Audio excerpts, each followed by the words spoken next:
اعوذ باللہ من الشیطان الرجیم بسم اللہ الرحمن الرحیم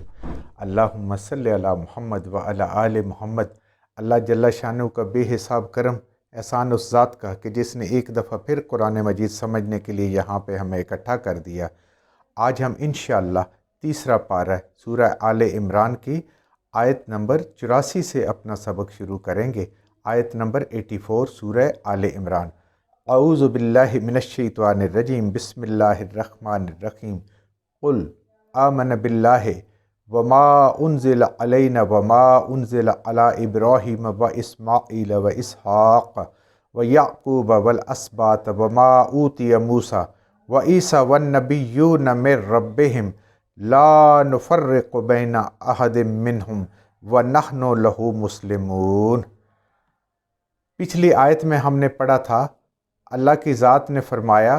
کہ تمام کائنات میری فرما بردار ہے اور اس نے میرے پاس ہی لوٹ کے آنا ہے، وہ چاہیں یا نہ چاہیں۔ باقی سب کائنات تو آپ کی فرما بردار ہے، آگے ہم پڑھیں گے انشاءاللہ۔ زمین کو بھی اللہ نے بلایا، آسمان کو بھی، سب کو، اور وہ مرضی سے آئے اللہ کے پاس اور اللہ کے حکم کی اطاعت کو انہوں نے پسند کیا۔ ایک انسان کے اندر اللہ نے یہ رکھ دیا مادہ کہ وہ چاہے تو اس زندگی کے اندر اطاعت کرے، اور اگر اس کا دل نہ مانے تو اللہ کی نافرمانی کرے۔ نہ اس کو اطاعت پہ مجبور کرنے والی کوئی ایسی طاقت موجود ہے، اور نہ اس کو کوئی اطاعت سے ہٹانے والی طاقت موجود ہے۔ کوئی اگر نیک کام کرنا چاہے تو کوئی رکاوٹ نہیں، شیطان کے پاس یہ طاقت نہیں کہ وہ انسان کے ہاتھ پکڑ لے، پاؤں پکڑ لے، اس کو چلنے نہ دے۔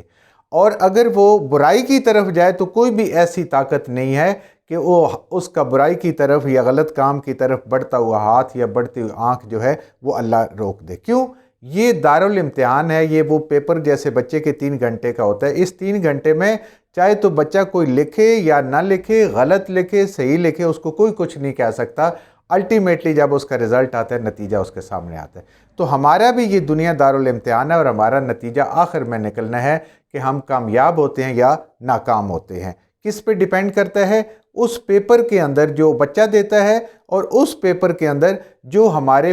کندھوں کے اوپر بیٹھے ہوئے کرامن کاتبین لکھ رہے ہیں۔ ہمارا رب تو جانتا ہے، لیکن اللہ نے ایک اپنی مرضی سے ایک نظام بنایا ہے، کیونکہ اس دنیا کو اسباب سے جوڑا ہوا ہے۔ تو انہی کی بات ہو رہی ہے کہ یہ آنا تو سب نے ادھر ہی ہے۔ قل، اے نبی کریم صلی اللہ علیہ وسلم فرما دیجئے، اللہ اپنے حبیب صلی اللہ علیہ وآلہ وسلم کے ذریعے سے کہلوا رہے ہیں، آمنا باللہ، ہم ایمان لائے، یعنی آپ بھی اور آپ کی ساری امت بھی ایمان لائی اللہ پر۔ وما انزل علینا، اور جو کچھ اتارا گیا ہمارے اوپر، یعنی نبی کریم صلی اللہ علیہ وسلم کے اوپر، اس امت کے اوپر قرآن اتارا گیا، اس پہ بھی، اور آپ صلی اللہ علیہ وسلم کو جو باقی تعلیمات دی گئیں بذریعہ وہی، ان پہ بھی ہم ایمان لائے۔ وما انزل علی ابراہیم و اسماعیل و اسحاق و یعقوب والاسباط،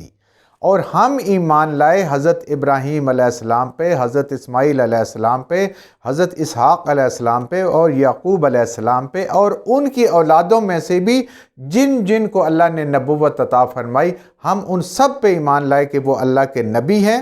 یہاں دیکھیں، حضرت ابراہیم علیہ السلام سے بات شروع ہوئی تو اللہ اتنے راضی ہوئے حضرت ابراہیم علیہ السلام سے، انہوں نے امتحان اتنے بہترین طریقے سے پاس کیا کہ حضرت ابراہیم علیہ السلام کے بعد آج تک، قیامت تک، آپ کی اولاد کے بغیر دنیا میں کوئی نبی نہیں آیا۔ حضرت ابراہیم علیہ السلام کے بیٹے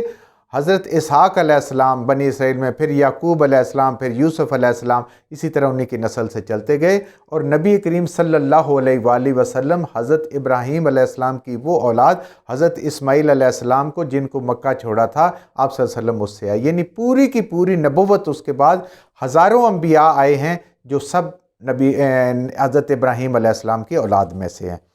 تو ہم ان کے اوپر ایمان لاتے ہیں کہ یہ اللہ کے نبی ہیں، اور جو کچھ ان کے اوپر اللہ نے اپنے وقت میں کتابیں نازل کی، صحائف نازل کیے، جو احکام نازل کیے، ہمارا اس پہ بھی ایمان ہے کہ وہ اللہ کی طرف سے ہیں۔ وما اوتی موسیٰ و عیسیٰ، اور جو کچھ اللہ نے عطا فرمایا موسیٰ علیہ السلام کو اور حضرت عیسیٰ علیہ السلام کو، کیونکہ یہود اور نصارہ دونوں کو اس قرآن میں مخاطب کیا جا رہا ہے کہ وہ امت وہ تھی جو موجود تھی، پہلی امتیں تو کوئی نیست و نابود ہو گئی، کوئی کہاں چلی گئی، یہ وہ موجود امت تھی اور جن کی کتابوں کے اندر نبی کریم صلی اللہ علیہ وسلم کا مکمل ذکر، قرآن پاک کا اور اس دین کا مکمل ذکر موجود ہے۔ اور ہم نے پچھلی آیات میں بھی پڑھا ہے کہ اللہ نے نبی کریم صلی اللہ علیہ وسلم کی بعثت کا وعدہ اپنے انبیاء سے بھی لیا کہ اگر اس دوران میں کروں گا تو آپ نے ان کی اطاعت کرنی ہے، ان کے دین پہ آنا ہے اور ان کے دین کے اقامت دین کے لیے ان کی مدد فرمانی ہے۔ وَالنَّبِيُّونَ، اور جو ان کے علاوہ بھی باقی انبیاء ہیں جتنے بھی آئے ہیں، یہ دیکھیں ہم نے اینڈ میں پڑھا تھا سورہ بقرہ کا، وہ اہل یہود کو خطاب کرتی تھی اور یہاں پہ نصرانیوں کو خطاب کرتے ہوئے پھر وہی باتیں دہرائی جا رہی ہیں۔ میرے ربہم، رب کی طرف سے، سب کے سب، نبوت بھی رب کی طرف سے، ان کے اوپر جو کتابیں جو صحائف اترے ہیں وہ بھی رب کی طرف سے، اور انہوں نے جو دعوت اور تبلیغ کا کام کیا وہ بھی رب کی طرف سے۔ لا نفرق بین احد منہم، ہم ان میں سے کسی نبوت کی تفریق نہیں کرتے، کسی کو نہیں کہتے کہ یہ نبی نہیں ہے، سب کے سب اللہ کے بھیجے ہوئے ہیں۔ احد من کسی، وَنَحْنُ لَهُ مُسْلِمُونَ، اور ہم یہ بھی اعلان کرتے ہیں کہ ہم مسلمان ہیں۔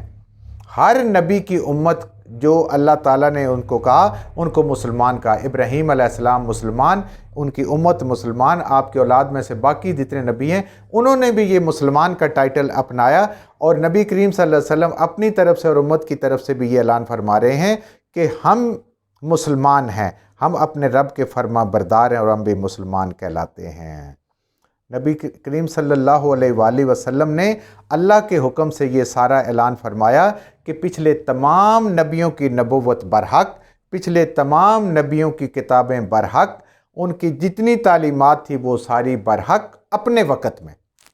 اور ہم نے اس دین کو پسند کر لیا ہے جو اب نبی کریم صلی اللہ علیہ وسلم کے ذریعے سے آیا ہے۔ کسی ایک نبی کا انکار بھی اللہ کی ذات فرماتی ہے وہ تمام نبیوں کا انکار ہے۔ یعنی جیسے یہودیوں نے حضرت عیسیٰ علیہ السلام کا انکار کیا، محمد صلی اللہ علیہ وآلہ وسلم کا انکار کیا، نصرانیوں نے نبی کریم صلی اللہ علیہ وآلہ وسلم کا انکار کیا، اور جتنے پہلے نبی گزرے ہیں جن کا قرآن میں ذکر ہے یا نہیں ہے،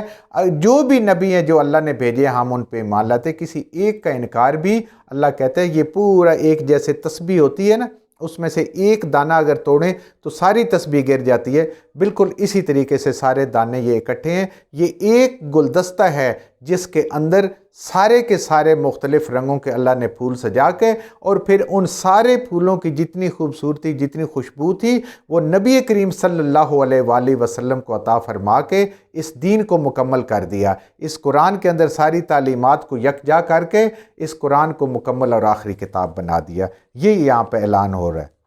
وَمَن يَبْتَغِي غیر الاسلام، اور جو کوئی تلاش کرے، ومن، اور جو کوئی یبتغی تلاش کرے غیر الاسلام، اسلام کا غیر، یعنی اسلام کے علاوہ کوئی اور تلاش کرے، کیا؟ دینن، دین، زندگی گزارنے کا طریقہ، اس کے علاوہ بطور دین کوئی اس کو تلاش کرے یا اس کو ڈھونڈے یا اس کو پسند کرے یا اس کا طالب ہو،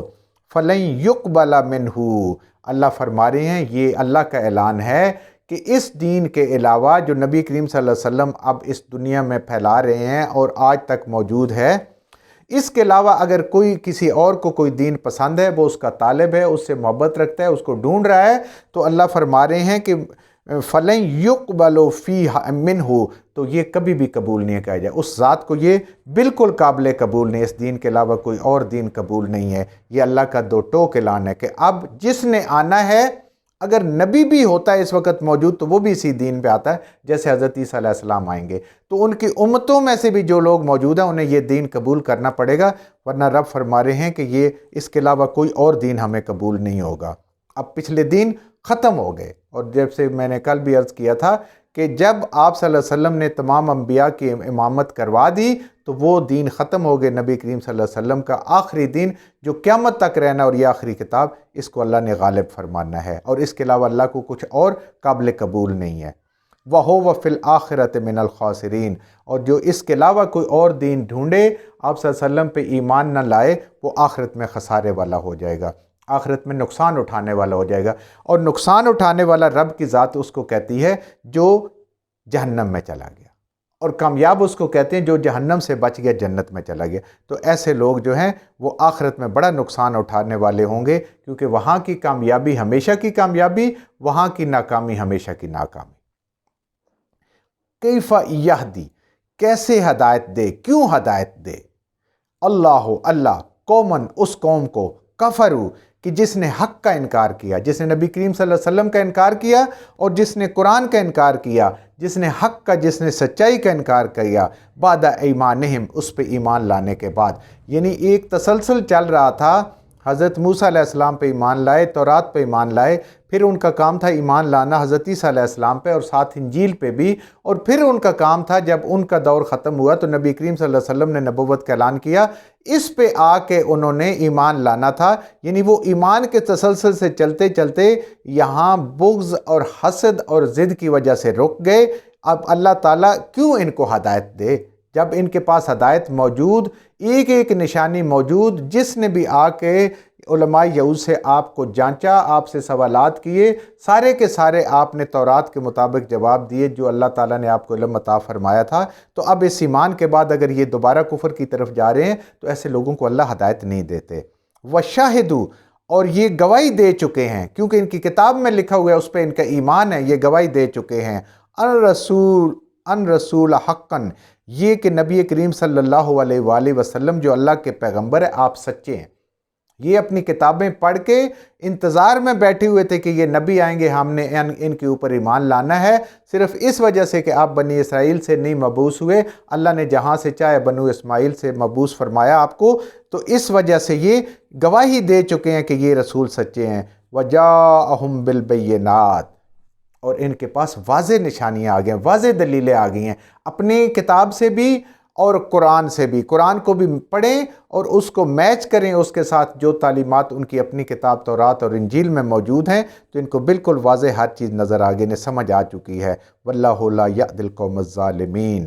اور اللہ ایسی لوگوں کو جو ظالم لوگ ہیں، جو ناانصاف لوگ ہیں۔ انصاف کیا ہے؟ جیسے رب کے ساتھ انصاف کیا ہے؟ اللہ کو ایک ماننا، اس کو خالق جاننا، اس کو مالک جاننا، اس کو اس پوری کائنات کا مدبر جاننا، یہ اللہ کا حق ہے۔ اور اسی طریقے سے نبی کریم صلی اللہ علیہ وسلم کے ساتھ انصاف یہ ہے کہ آپ کو اللہ کا رسول مانا جائے، آپ کو اللہ کا نبی مانا جائے، آپ کو آخری نبی مانا جائے، اس کے قرآن کو مانا جائے اور اس پہ پورا یقین کیا جائے۔ تو انہوں نے، یہ ظالم لوگ ہیں اور ظالم لوگوں کو اللہ ہدایت نہیں دیتے، ناانصاف لوگ ہیں۔ ان کا انصاف یہ تھا کہ اس کتاب پہ ایمان لاتے، بعین ہی اس کا مطلب ہے کہ انہوں نے تورات کا بھی انکار کر دیا، انجیل کا بھی انکار کر دیا جب اس کی تعلیمات کا انکار کیا، تو ساتھ ہی انہوں نے قرآن کا انکار کر دیا۔ اولئک جزاؤہم، یہ لوگ ہیں جن کی جزا ہے، جن کا بدلہ ہے، ان علیہم،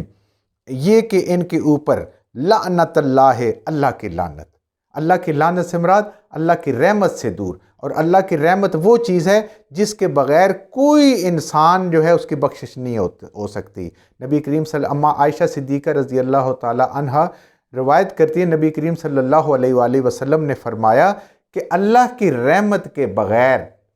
کوئی بندہ جنت میں داخل نہیں ہو سکتا، کسی کی بخشش نہیں ہو سکتی۔ انہوں نے پوچھا اے اللہ کے نبی آپ بھی؟ آپ نے فرمایا ہاں میں بھی۔ تو جب آپ صلی اللہ علیہ وسلم اللہ کی رحمت کے اتنے طلبگار ہیں یا اتنے ضرورت مند ہیں تو امت کا تو حال ہی کوئی نہیں ہے،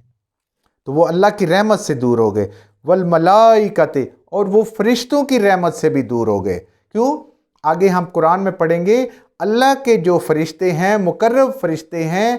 وہ مقرب ترین فرشتے جنہوں نے اللہ کے عرش کو اٹھایا ہوا ہے، اور وہ مقرب فرشتے جو اللہ کے عرش کا طواف کر رہے ہیں، ہم یہ انشاءاللہ اسی قرآن میں پڑھیں گے، وہ مسلمانوں کے لیے، ایمان والوں کی مغفرت کے لیے دعائیں کرتے ہیں۔ یہ رب کی مہربانی ہے نا، یہ اس کا کرم ہے اس امت کے لیے، آقا کریم صلی اللہ علیہ وآلہ وسلم کے طفیل، ان کی بھی دعاؤں سے وہ محروم ہو گئے۔ والناس اجمعین، اور تمام لوگوں کی جو بخشش کی دعائیں ہوتی ہیں، جیسے ہم بھی پڑھتے ہیں اپنی نماز میں آخر میں جو دعا پڑھتے ہیں اپنے لیے، اپنے والدین کے لیے، اپنے اولاد کے لیے، اور تمام مسلمانوں کے لیے، وہ اس سے بھی محروم ہو گئے، ان کو کوئی فائدہ نہیں ہوگا۔ کیوں؟ کہ نبی کریم صلی اللہ علیہ وسلم پہ وہ ایمان نہیں لائے، سب کچھ سمجھنے کے باوجود، گواہیاں ہونے کے باوجود، علم ہونے کے باوجود۔ جو کچھ ہم نے صحیح پڑھا اللہ ہمارے ذہنوں میں، دلوں میں بٹھا دیں، جہاں جہاں پڑھتے ہوئے بولتے ہیں ہم سے غلطیاں ہو گئی، اللہ ہمیں معاف فرما دے، اور ان غلط باتوں کو ہمارے ذہنوں سے دلوں سے اللہ کی ذات نکال دے۔